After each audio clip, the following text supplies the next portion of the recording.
আসসালামু আলাইকুম। চলে আসলাম গাছের টাটকা চাল কুমড়ো উঠাতে। তো চাল কুমড়োটা একেবারেই কচি, বেশ কয়েকটা চাল কুমড়ো ধরেছে। তো ও কয়েকটা আবার বড় হয়ে গেছে, মানে বুড়ো হয়ে গেছে, বয়স হয়ে গেছে। এগুলো ভাজি করলে খাওয়া যেতে পারে, তবে মনে করছি যে থাক, পাকলে হচ্ছে বড়ি খাওয়া যাবে। তো এবার তেমন কোনো সবজি আবাদি আমরা করতে পারিনি, কারণ বাইরে মুরগি ছেড়ে দেওয়া হয়। আর মুরগি ছেড়ে দেওয়ার কারণে ওরা হচ্ছে শাক বা অন্য যে কোনো সবজি যাই লাগা না কেন ওরা হতে দেয় না, কারণ ওরা আশ্রয়ে সেগুলো ঠুকিয়ে খেয়ে ফেলে। আর ঘিরে ঘিরে ঘিরে যে দেবো, সে ঘিরার সময়টা নেই। তো এই চাল কুমড়োটা আমি উঠে নিলাম। এটা ইলিশ মাছ দিয়ে আমি রান্না করব, একেবারে কচি আছে।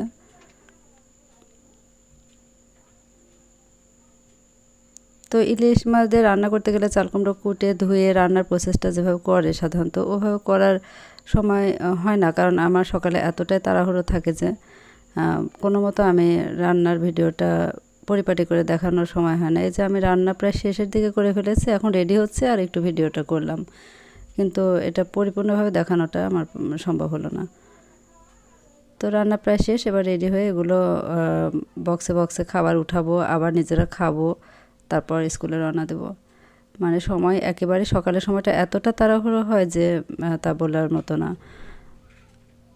আর বিশেষ করে এক হাতে রান্না করা, কাজ করা, সব কিছু।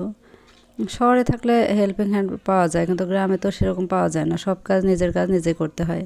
তো সবাই ভালো থাকবেন। আল্লাহ হাফেজ।